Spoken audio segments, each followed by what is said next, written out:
काल राज्यात अनेक जिल्ह्यात मुसळधार पावसाने हजेरी लावली। हवामान विभागानेही पुढील काही दिवसांसाठी अतिवृष्टीचा इशारा दिला असल्याने आपत्कालीन नियंत्रण कक्ष सक्रिय करण्यात आला आहे।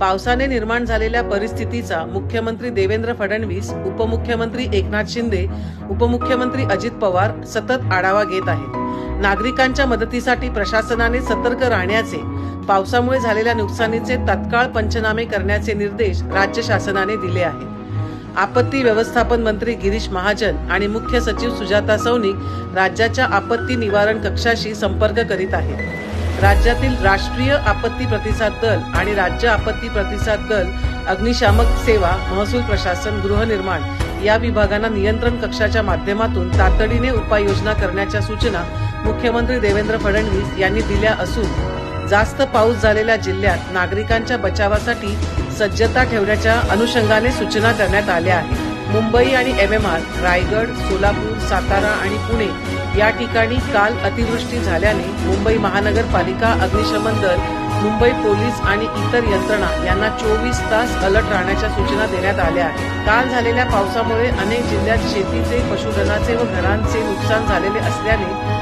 संबंधित जिल्हाधिकारी यांना तात्काळ पंचनामे करण्याच्या सूचना देण्यात आल्या आहेत। पाणी पुरवठा, वीज, आरोग्य सेवा आणि इतर दैनंदिन सुविधा सुरळीत सुरू राहाव्यात यासाठी प्रशासन सज्ज आहे।